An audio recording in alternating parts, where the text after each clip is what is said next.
Hello friend, আসসালামু আলাইকুম। তো কেমন আছেন আপনারা? চলে আসছি ছোট্ট একটা ভিডিও নিয়ে। পাশে থাকবেন, সাথে থাকবেন, দোয়া করবেন আর কমেন্ট করবেন। সুন্দর সুন্দর কমেন্ট চাই। তা আমি কিছু মাছ ছাদ বাগানে লালন পালন করছিলাম। হাট থেকে 2 কেজি জিওল মাছ আর 1 কেজি কই মাছের বাচ্চা কিনে নিয়ে আসছিলাম। সেগুলো আমি আমার ছাদ বাগানে যে চৌবাচ্চা ছিল তার মধ্যে আমি আছে প্রায় 1 বছর হলো লালন পালন করছি। তো দেখতে পাচ্ছেন আমি ওখান থেকে কিছু মাছ আজকে তুলে নিয়েছি, কারণ খুব খেতে ইচ্ছা করলো লাউ দিয়ে এই মাছগুলো রান্না করার জন্য। তো বন্ধুরা, মাছগুলো তুলে নিয়ে আসলাম। আর জিওল মাছ সহজে কিন্তু ধরা যায় না, কাটা মারবে, এই জন্য আমি কিছু লবণ দিয়ে ওদেরকে রেখে দিচ্ছি কিছুক্ষণের জন্য। তারপরে ওরা এমনিতেই মারা যাবে, তখন আমি মাছগুলো সুন্দর করে কেটে নিব। তো আমার মিম দেখেন চলে আসছে, খুব জ্বালাতন করছে ওদেরকে লাফালাফি দেখে। তো আমার ভিডিওগুলো আপনাদের কেমন লাগে অবশ্যই কিন্তু কমেন্ট করবেন। আর যদি আপনারা ভালোবেসে কমেন্ট না করেন তা মনে খুব কষ্ট পাই, মনে অনেক দুঃখ পাই যে এত কষ্ট করি একটা ছোট ভিডিও করার জন্য। সংসারে সমস্ত কিছু ফেলে, কাজকাম ফেলে একটা ভিডিও পিছে আমি সময় নষ্ট করি। যদি আপনারাই কমেন্ট না করেন তাহলে কিন্তু মনের দিক থেকে অনেক ভারাক্রান্ত হয়ে পড়ি। তো বন্ধুরা, দেখতেই পাচ্ছেন জিওল মাছ অনেকটা মরে গিয়েছে, চুপচাপ হয়ে গিয়েছে। লবণ দিলে কিন্তু জিওল মাছ কিন্তু দ্রুত মারা যায়।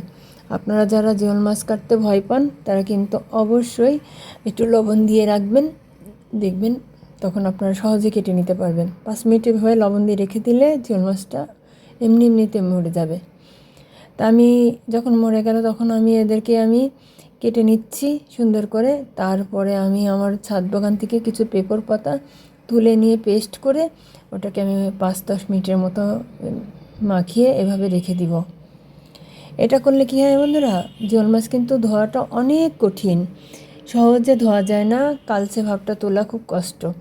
কিছুক্ষণ আপনারা 15 থেকে 20 মিনিট কি 30 মিনিট এভাবে পেপার পাতা দিয়ে যদি আপনারা রেখে দেন তো এভাবে চকচকা হয়ে যাবে। দেখতে পাচ্ছেন আমি কতটা চকচকা করে নিয়েছি। লাউ আর আলু কেটে নিয়েছি, আর মাছটা আমার খুব সুন্দর করে ধোয়া হয়ে গিয়েছে। আর ছাদেরই আমার ধনেপাতা আর কিছু কাঁচামরিচ, পেঁয়াজ কেটে নিয়েছি ওই সাথে। আর নিজের হাতে তৈরি করা কুমড়ো বড়ি আমি ওটা হালকা আঁচে ভেজে নিচ্ছি। দেখতে পাচ্ছেন খুব বেশি ভাজবো না, অল্প পরিমাণে ভাজবো। আমার এই কড়াইটা গরম হয়ে যাওয়ার পর আমি ওই কড়াইয়ের মধ্যেই রসুন, পেঁয়াজ আর কাঁচামরিচ ছেড়ে দিলাম। তো এগুলো আমি সুন্দর করে বাদামি রঙ করে ভেজে নিব। ভেজে নেওয়া হয়ে গিয়েছে। এখন আমি যা যা উপকরণ লাগবে আমি সব একসাথে আমি এভাবেই রান্না করি বন্ধুরা। আমি সব মশলা পরিমাণ করে নিয়ে আমি পানি দিয়ে গুলিয়ে রাখি, তারপর ওটা আমি ঢেলে দিই। এতে কি হয়, মশলাটা পুড়ে যাওয়ার সম্ভাবনা কম থাকে। আমার মশলাটা খুব সুন্দর করে কষানোর পরে আমি মাছগুলো দিয়ে দিয়েছি। আর এখন দেখতেই পাচ্ছেন আমি সুন্দর করে এত সুন্দর করে কষিয়ে নেব, মন মতো করে কষিয়ে নেব যাতে মাছের মধ্যে ঝাল লবণটা ঢুকে যায়। তা আমার প্রতিটা টিপস আপনারা ফলো করবেন। আর দেখতে পাচ্ছেন কত সুন্দর কষানো হয়ে গিয়েছে, মাছগুলো তুলে নিয়েছি। এবার বাকি যে মশলা থাকলো তার মধ্যে আমি লাউ ঢেলে দিলাম। এখন লাউগুলো মন মতো কষিয়ে নেব। আর লাউ এমনই একটা জিনিস যে এর ভেতরে ভরপুর পরিমাণে পানি থাকে, আর কষানোর সময় কিন্তু পানি বের হয়। যতই আপনি সুন্দর করে লাউটাকে আস্তেও যদি আপনারা কেটে ধুয়ে নেন তারপরও কষাতে গেলে কিন্তু পানি বের হবেই।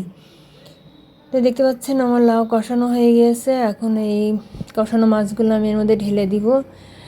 অনেক ইয়ামি লাগে আমার এই লাউ আর জিওল মাছ রান্নার তরকারিটা খেতে। আর আমার বাসার সবাই খুব পছন্দ করে।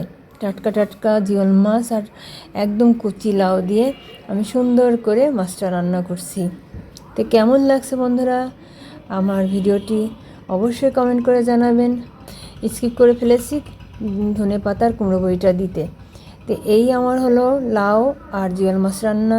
তো রাখি বন্ধুরা, আল্লাহ হাফেজ।